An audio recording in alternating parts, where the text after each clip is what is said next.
नमस्कार बंधुरा आमी कृष्णाशोमकिचेने आपनादेर आरो एकबार स्वागत। आज आमी आपनादेर जोन्नो बानाबो कलकाता स्टाइल मटन बिरियानी। आशा करी भिडियोटी आपनादेर भालो लागबे। भिडियोटी प्रथम थेके शेष अब्दि देखबेन। जदि भालो लागे ताहले भिडियोटी लाइक करे देबेन।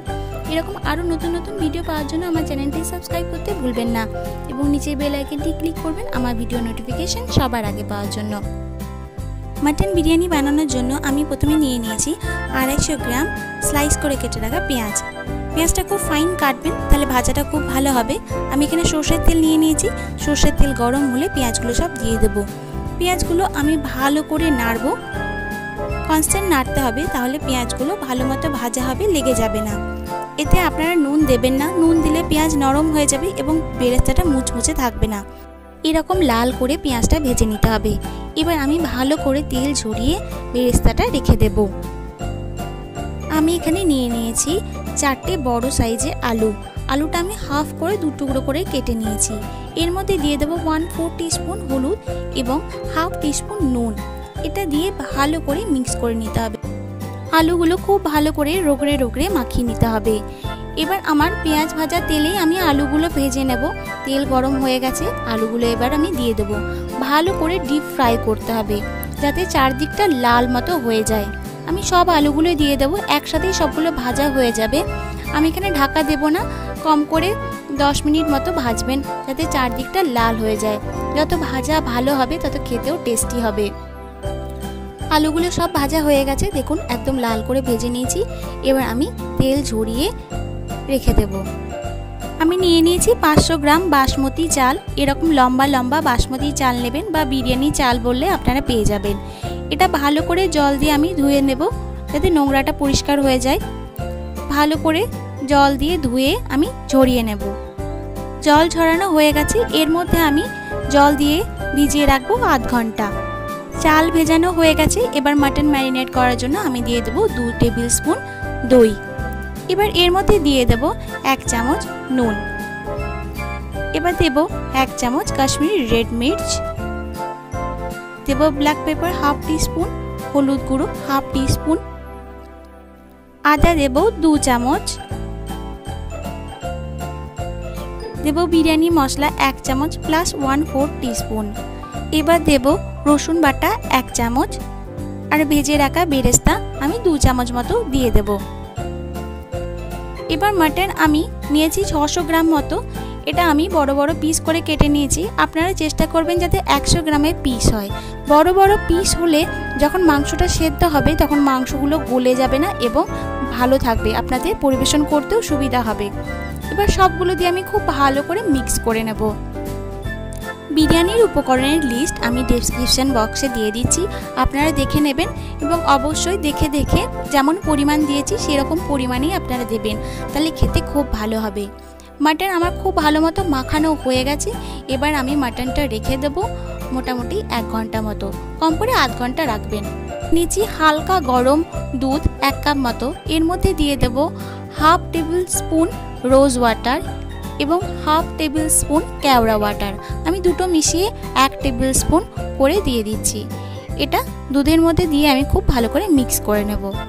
এবার এর মধ্যে দিয়ে দিচ্ছি 4 ড্রপ মিঠা আতর।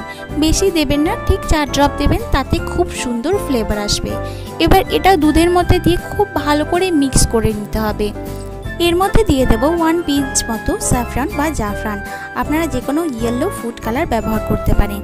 এটা ভালো করে মিক্স করে আমি 15 মিনিটের জন্য রেখে দেব যাতে খুব ভালো রং চলে আসে। আলু ভেজে রাখা তেলের মধ্যে আমি দিয়ে দেব 2টো শুকনো লঙ্কা, একটা বড় দারচিনি, 2টো এলাচ, 4টে লবঙ্গ। এগুলো খুব ভালো করে আমি 8 মিনিটের জন্য ভাজবো যাতে এর গন্ধটা খুব ভালো মতো আসে। গন্ধ বেরিয়ে এলে এর মধ্যে আমি দিয়ে দেব স্লাইস করে কেটে রাখা 2টো পেঁয়াজ। পেঁয়াজ দিয়ে খুব ভালো করে আমি নেড়ে নেব। পেঁয়াজটা খুব ভালো করে নাড়তে থাকবো যাতে খুব তাড়াতাড়ি ভালো মতো ভাজা হয়ে যায়। এবার এর মধ্যে আমি দিয়ে দেব 2টো তেজপাতা। এবার দিয়ে দেব হাফ টিস্পুন মতো নুন। নুন দিলে পেঁয়াজটা নরম হয়ে যাবে এবং সহজেই খুব সুন্দর ভাজা হয়ে যাবে।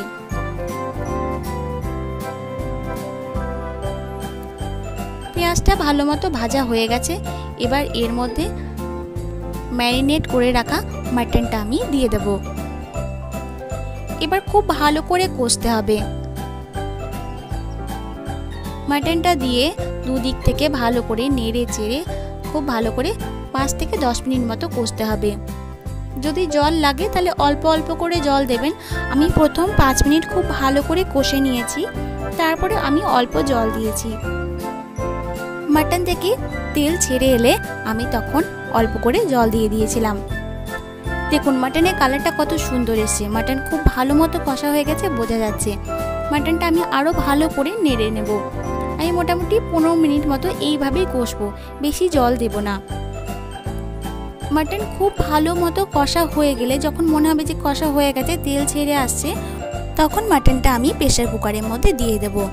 প্রেসার কুকারে পুরো মাটনটা আমি দিয়ে দিচ্ছি। এবার এর মধ্যে আমি জল অ্যাড করব। আমি এখানে 300 মিলিলিটার মতো জল দিয়ে দিচ্ছি। আপনারা বেশি জল দেবেন না, কারণ আমরা যখন বিরিয়ানি করব তার মধ্যে মোটামুটি 200 মিলিলিটার জল লাগবে। এবার এর মধ্যে নুন দিয়ে দিচ্ছি পরিমাণ মতো, আর দিয়ে দেবো ভাজা আলুগুলো। এবার সবগুলো হালকা হাতে মিক্স করে আমি প্রেসার কুকারে 4টে সিটির জন্য অপেক্ষা করব। এবার আমি একটা পাতলা সুতির কাপড় নিয়ে নিচ্ছি। এর মধ্যে দিয়ে দেবো 4টে এলাচ, 6টা লবঙ্গ, একটা বড় দারচিনি, 3টে তেজপাতা। এবার সবগুলো আমি ভালো করে বেঁধে নেব। একটা ছোট্ট পুটলির মতো বানিয়ে নেব। আপনাদের ছোট যদি নেটের জালির মতো বক্স থাকে তাহলে সেটাতে ব্যবহার করতে পারেন।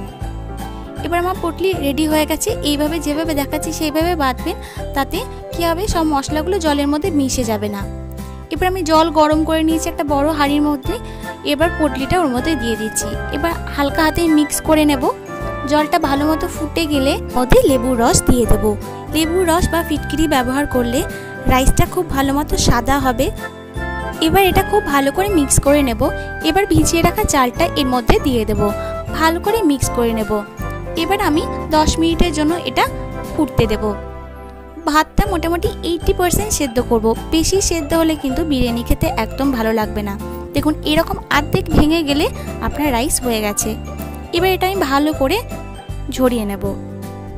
ভাত ছড়ানো হয়ে গেলে এর মধ্যে আমি পরিমাণ মতো নুন মাখিয়ে রেখে দেব। মাটন রেডি হয়ে গেছে। এবার আমি নিয়ে নিয়েছি 3 চামচ ঘি। ঘিটা আমি গলিয়ে নিয়েছি। এবার মাংসের ওপরে যে ফ্যাটটা রয়েছে সেটা ঘিয়ের মধ্যে খুব ভালো করে মিশিয়ে দেব। খুব ভালো করে মিশিয়ে আমি রেখে দেব। এটা বিরিয়ানি যখন লেয়ারিং করব তখন টপ লেয়ারে এটা ব্যবহার করব। এই দুটো মিক্স করে দিলে এটা খেতে খুবই ভালো লাগে। এবার এখান থেকে আলু এবং মাংসগুলো আলাদা করে তুলে রেখে নেব, এবং মাংসের যে ঝোলটা সেটাও আলাদা করে রেখে নেব। আপনারা চাইলে ছেঁকে রাখতে পারেন। আমি একটা বড় অ্যালুমিনিয়ামে হাঁড়ি নিয়ে নিয়েছি, আপনারা চাইলে পিতলেরও নিতে পারেন। এর মধ্যে আমি দিয়ে দিচ্ছি ঘি। ঘিটা দিয়ে খুব ভালো করে আমি হাঁড়ি চারদিকে মিশিয়ে নেব। ভালো করে লাগানো হয়ে গেছে। এবার এর মধ্যে একটুখানি লেবুর রস দিয়ে দেব। আপনারা চাইলে এর পরে তেজপাতা বিছিয়ে দিতে পারেন, যাতে তলাতে লেগে না যায়। এবার এর মধ্যে মাটনগুলো যেটা আমি আলাদা করে রেখেছিলাম সেটা আমি এর মধ্যে আস্তে আস্তে বিছিয়ে দেব, আর দিয়ে দেবো এর উপরে আলুগুলো দেওয়া হয়ে গেলে এর মধ্যে দিয়ে দেবো 1/4 টিস্পুন বিরিয়ানি মশলা।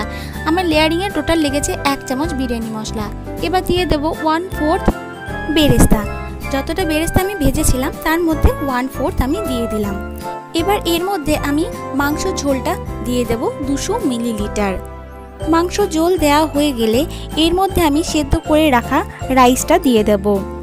যতটা রাইস আছে সেটা 3 ভাগে ভাগ করে নেব। এবার আমি 3 ভাগে 1 ভাগ আমি দিয়ে দিলাম। ভালো করে চারিদিকে ছড়িয়ে দিতে হবে সমানভাবে। এটা দেওয়া হয়ে গেলে এর উপরে আমি বিরিয়ানি মশলাটা দিয়ে দিলাম। বিরিয়ানি মশলা দেওয়া হয়ে গেলে বেরেস্তাটা আমি আবার দিয়ে দেব। এবার যে মিক্স করে রাখা দুধটা করেছি সেটা আমি দিয়ে দেব 1/3। এবার আমি আরও 1/3 রাইস দিয়ে দেব। রাইস দেওয়া হয়ে গেলে এর মধ্যে আবার আমি দিয়ে দেব বিরিয়ানি মশলা 1/4। মশলাটা দেওয়া হয়ে গেলে এর মধ্যে মিক্স করে রাখা দুধটা আমি দিয়ে দেব। দুধটা চারিদিকে সমানভাবে ছড়িয়ে দিতে হবে। দুধটা ছড়িয়ে দেওয়া হয়ে গেলে এর মধ্যে আমি দিয়ে দেব বেরেস্তা। এবার এর মধ্যে আবার বাকি যে রাইসটা ছিল সেটা আমি দিয়ে দেব। এবার এর মধ্যে দিয়ে দেব বাকি বিরিয়ানি মশলাটুকু। বিরিয়ানি মশলা চারিদিকে সমানভাবে ছড়ানো হয়ে গেলে এর মধ্যে দিয়ে দেব বাকি যে দুধটা আছে সেটা সব দিকে আমি ছড়িয়ে দেব। দুধটা ভালো করে সমানভাবে ছড়িয়ে দেওয়ার পর আমি বেরেস্তাটা বাকি দিয়ে দেব। বেরেস্তা দেওয়া হয়ে গেলে আমি যে ঘিয়ের মিশ্রণটা তৈরি করেছি সেটা খুব সুন্দরভাবে আমি দিয়ে দেব। খেয়াল রাখতে হবে একদম বিরিয়ানির ধারে সেখানেও দিতে হবে খুব ভালো করে। অল্প অল্প করে চারিদিকে ছড়িয়ে দিতে হবে। এবার আমি একটা ভিজে গামছা নিয়েছি, গামছা নিয়ে হাঁড়ির চারিদিকে সুন্দর করে বেঁধে দিয়েছি। বাঁধা হয়ে গেলে এর মাঝখানে আমি ঢাকনাটা দিয়ে দেব। ঢাকনা দিয়ে খুব ভালো করে গামছাটা দিয়ে সিল করে দিতে হবে যাতে একেবারে এয়ারটাইট হয়ে যায়। এবার সিল হয়ে গেলে আমি একটা তাওয়া গরম করে নেব। তাওয়ার উপরে এই হাঁড়িটা আমি রেখে দেব এবং হাই ফ্লেমে 5 মিনিট রান্না হতে দেব। এবার এর উপরে আমি একটা জলের পাত্র রেখে দেব। ভারী বা যে কোনো কিছু রেখে 30 মিনিট হালকা আঁচে রান্না করব। 30 মিনিট হয়ে গেলে আমি আগে গামছাটা খুলে নেব। ধীরে ধীরে খুলবেন কারণ খুব গরম থাকবে। দেখুন কি সুন্দর দেখতে হয়েছে বিরিয়ানিটা। এর গন্ধটা অসাধারণ আসছে। আপনারা বাড়িতে বানাবেন এই রকম দারুণ একদম কলকাতা স্টাইলের বিরিয়ানি। ধীরে ধীরে এক সাইড থেকে তুলে তলা থেকে প্রথমে আমি আলুটা বের করব, তারপরে একে একে মাংসটা বের করব। দেখুন একেবারে কি সুন্দর ঝরঝরে দেখতে হয়েছে। ভাতটা অবশ্যই খুব ঝরঝরে হতে হবে, নাহলে কিন্তু বিরিয়ানিটা খেতে ভালো লাগবে না। এর টেস্ট এবং গন্ধ দুটোই অসাধারণ। দেখুন আমি কাছ থেকে দেখাচ্ছি, বিরিয়ানির রাইসগুলো এক একটা গোনা যাচ্ছে, এত সুন্দর হয়েছে। আপনারাও তৈরি করে ফেলতে পারেন বাড়িতে এইভাবে কলকাতা স্টাইল মাটন বিরিয়ানি। ভিডিওটি ভালো লাগলে অবশ্যই লাইক এবং সাবস্ক্রাইব করে দেবেন। আপনারাও এইভাবে বাড়িতে বানান এবং এনজয় করুন Kolkata style mutton biryani. Thanks for watching.